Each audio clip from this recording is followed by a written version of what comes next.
रामपुर नाम का एक छोटा सा कस्बा था।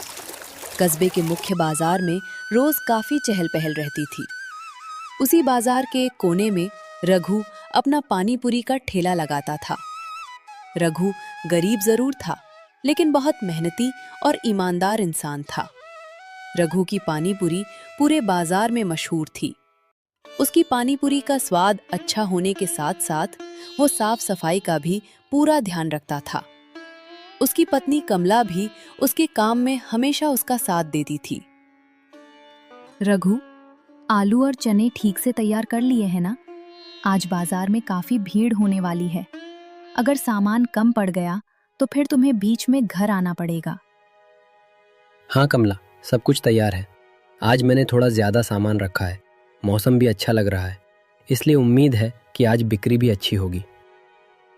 बस तुम अपना ध्यान रखना। ज्यादा काम के चक्कर में खाना पीना मत भूल जाना। रोज की तरह सुबह से शाम तक लगे रहोगे तो शरीर भी तो थक जाता है। तुम मेरी इतनी चिंता मत किया करो। जब तक तुम मेरे साथ हो, मुझे मेहनत करने में कोई परेशानी नहीं होती। चलो, अब मैं ठेला लेकर बाजार निकलता हूँ। रघु ठेला लेकर बाजार पहुंच गया। उसने अपना ठेला साफ किया और पानी पूरी का सामान सजाने लगा। कुछ ही देर में उसका पहला ग्राहक भी आ गया। अरे रघु भाई, आज तो सुबह सुबह ही दुकान सजा ली। जल्दी से मेरे लिए 10 पानी पूरी बना दो। तुम्हारी पानी पूरी खाए बिना मेरा दिन ही शुरू नहीं होता। तुम भी कमाल करते हो गोविंद, सुबह सुबह 10 पानी पूरी। अच्छा बैठो, अभी बनाता हूँ। लेकिन आज पैसे पूरे देने पड़ेंगे। रोज उधार लिखते लिखते मेरी कॉपी भर गई है। अरे भाई, आज पूरे पैसे दूंगा, लेकिन पानी पूरी ऐसी बनाना कि खाते ही बारिश की तरह मजा बरस जाए। गोविंद की बात सुनकर रघु हंस पड़ा। उसने पानी पूरी बनानी शुरू की। कुछ ही मिनटों में दूसरे ग्राहक भी उसके ठेले पर आने लगे। उसी समय बाजार के दूसरी तरफ एक और पानी पूरी वाला अपना ठेला लगा रहा था। उसका नाम कल्लू था। उसने कुछ दिन पहले ही रघु के पास अपना ठेला लगाया था, लेकिन उसकी बिक्री बहुत कम थी। सुबह से इतनी देर हो गई, लेकिन अभी तक एक भी ग्राहक नहीं आया। उधर रघु के ठेले पर देखो, लोग लाइन लगाकर खड़े हैं। आखिर उसके पास ऐसा क्या है जो मेरे पास नहीं है? कल्लू काफी देर तक रघु के ठेले को देखता रहा। उसके चेहरे पर धीरे धीरे जलन साफ दिखाई देने लगी। दोपहर में कल्लू अपना ठेला लेकर घर पहुंचा। उसकी पत्नी माया उसका इंतजार कर रही थी। आज इतनी जल्दी वापस आ गए? सुबह तो कह रहे थे कि आज अच्छी बिक्री होगी। क्या हुआ, आज भी ग्राहक नहीं आए? क्या बताऊं माया, लोग मेरी दुकान के सामने से निकलकर सीधे रघु के पास चले जाते हैं, जैसे बाजार में पानी पूरी सिर्फ वही बेचता हो। तो परेशान होने के बजाय अपनी पानी पूरी का स्वाद अच्छा करो, साफ सफाई रखो और ग्राहकों से अच्छे से बात करो। धीरे धीरे लोग तुम्हारे पास भी आएंगे। तुम्हें लगता है मैं मेहनत नहीं करता? मैं सुबह से शाम तक ठेला लगाता हूं, लेकिन फिर भी रघु की कमाई मुझसे कई गुना ज्यादा है। कमाई कम है तो मेहनत बढ़ाओ, लेकिन किसी दूसरे की कमाई देखकर मन खराब मत करो। दूसरों की तरक्की से जलने से अपना नुकसान ही होता है। कल्लू ने माया की बात सुनी, लेकिन उसके मन पर कोई असर नहीं हुआ। उसके दिमाग में बस एक ही बात घूम रही थी, रघु का ठेला उससे ज्यादा क्यों चल रहा है।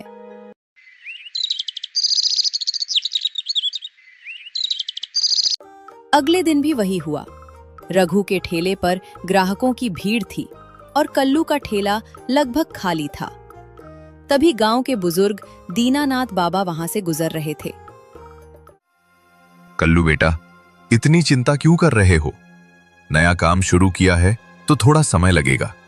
मेहनत करते रहोगे तो एक दिन तुम्हारे ठेले पर भी खूब ग्राहक आएंगे। बाबा, मेहनत तो कर रहा हूं, लेकिन रघु के पास देखिए कितने लोग आते हैं। मुझे समझ नहीं आता कि उसकी किस्मत इतनी अच्छी कैसे है और मेरी इतनी खराब। बेटा, किस्मत से ज्यादा जरूरी आदमी की नीयत होती है। अपनी मेहनत पर भरोसा रखो। किसी दूसरे को गिराकर ऊपर जाने की कोशिश करोगे तो ऊपर नहीं, नीचे गिरोगे। कल्लू ने बाबा की बात सुनकर सिर तो हिला दिया, लेकिन उसके मन में कुछ और ही चल रहा था। कुछ दिनों तक रघु अपना काम ईमानदारी से करता रहा। वह ग्राहकों से अच्छे से बात करता, साफ पानी इस्तेमाल करता और बच्चों को कभी-कभी पैसे कम होने पर भी पानी पूरी खिला देता। एक दिन एक छोटा बच्चा रघु के ठेले पर आया। भैया, मुझे पानी पूरी खाने हैं, लेकिन मेरे पास सिर्फ 5 रुपए हैं। माँ ने इतने ही पैसे दिए हैं। क्या 5 रुपए में थोड़ी सी पानी पूरी मिल जाएगा? क्यों नहीं, तुम 5 रुपए की नहीं, जितनी तुम्हारा मन करे उतनी पानी पूरी खाओ। बाकी पैसे की चिंता मत करो, आज तुम्हारा पानी पूरी मेरी तरफ से है। सच में भैया, आप बहुत अच्छे हो। मैं कल अपनी माँ को भी लेकर आऊंगा। उन्हें भी आपकी पानी पूरी बहुत पसंद आएगी। दूर खड़ा कल्लू यह सब देख रहा था। उसे रघु का लोगों से प्यार करना भी दिखावा लग रहा था। यही सब करके ग्राहक अपने पास रखता है। कभी बच्चों को मुफ्त खिलाता है, कभी किसी से ज्यादा पैसे नहीं लेता। अगर मैं भी ऐसा करूंगा तो मेरी कमाई कहाँ से होगी? कल्लू घर पहुंचा तो माया ने उसके चेहरे की परेशानी समझ ली। आज फिर क्या हुआ? तुम्हारा चेहरा देखकर लग रहा है कि तुम किसी बात को लेकर बहुत परेशान हो। रघु को देखकर परेशान हूँ। वो दिन ब दिन ज्यादा कमा रहा है और मेरा काम वैसे का वैसा है। मुझे लगता है जब तक उसका ठेला यहाँ है, मेरा काम कभी नहीं चलेगा। ऐसा मत सोचो। एक बाजार में 2 दुकानदार अपना अपना काम कर सकते हैं। तुम मेहनत करो, अपने ग्राहकों को खुश रखो। किसी का ठेला बंद करवाने से तुम्हारा प्रेडिक्टेबल ही होगा। माया की बात सही थी, लेकिन कल्लू अब लालच में पड़ चुका था। कुछ दिनों बाद मौसम अचानक बदल गया। सुबह से आसमान में काले बादल छाए थे। हवा भी तेज चल रही थी। आज मौसम कुछ ठीक नहीं लग रहा। लगता है शाम तक तेज बारिश होगी। मुझे ठेले के साथ तिरपाल भी रखना पड़ेगा। मैं भी यही कह रही थी। आज जल्दी घर लौट आना। बारिश में सड़क पर बहुत पानी भर जाता है और सामान भी खराब हो सकता है। चिंता मत करो, अगर बारिश ज्यादा हुई तो ठेला ढक दूंगा। वैसे बारिश में लोग गर्मा गर्म पानी पूरी खाना भी बहुत पसंद करते हैं। रघु बाजार पहुंचा और हमेशा की तरह अपना ठेला लगाने लगा। दोपहर तक ग्राहकों की भीड़ बढ़ गई। तभी अचानक तेज हवा चलने लगी। कुछ ही देर बाद बारिश की पहली बूंद गिरी, फिर दूसरी, और देखते ही देखते तेज बारिश शुरू हो गई। रघु ने तुरंत तिरपाल निकाला और अपना ठेला ढक दिया। कई ग्राहक भी उसके ठेले के नीचे आकर खड़े हो गए। वाह रघु, आज तो बारिश और पानी पूरी दोनों साथ साथ मिल रही हैं। सच कहूं तो बारिश में तुम्हारी पानी पूरी का स्वाद और भी अच्छा लगता है। बारिश का मौसम ही ऐसा है भाई, लेकिन संभल कर खाना। ज्यादा तीखा पानी पी लिया तो फिर सारी रात पानी ही पीते रहोगे। सभी लोग हंस पड़े। दूसरी तरफ कल्लू का ठेला लगभग खाली था। बारिश के कारण उसका कोई ग्राहक नहीं था। वो भीगता हुआ रघु के ठेले की तरफ देख रहा था। ये कैसे हो सकता है? इतनी तेज बारिश में भी इसके पास ग्राहक हैं और मेरे ठेले पर एक आदमी तक नहीं आया। आखिर कब तक मैं ऐसे ही देखता रहूंगा? कल्लू के मन में पहली बार एक खतरनाक विचार आया। शाम को बारिश थोड़ी कम हुई। रघु अपना सामान समेटने लगा। उसी समय उसे सड़क के किनारे एक छोटी थैली दिखाई दी। उसने थैली उठाई। अंदर काफी सारे पैसे थे। हे भगवान, ये पैसे जरूर किसी के होंगे। पता नहीं बेचारा किस परेशानी में होगा। मुझे कल सुबह इसके मालिक को ढूंढना पड़ेगा। रघु ने थैली अपने पास रख ली ताकि अगले दिन उसके मालिक को वापस कर सके। दूर खड़ा कल्लू ये सब देख रहा था। अगर ये पैसे मुझे मिलते तो मैं कभी वापस नहीं करता। इससे तो मेरा बहुत सारा काम हो जाता। लेकिन रघु को देखो, उसे पैसे मिले और फिर भी मालिक को वापस करने की सोच रहा है। रघु घर पहुंचा और उसने सारी बात कमला को बताई। तुमने सही किया। जिसके पैसे हैं उसे वापस मिलने चाहिए। भगवान ने हमें जितना दिया है उसी में खुश रहना चाहिए। किसी और के पैसे रखने से घर में सुख नहीं आता। मैं भी यही सोच रहा हूँ। कल बाजार में पूछूंगा। जिसके पैसे होंगे उसे जरूर वापस करूंगा।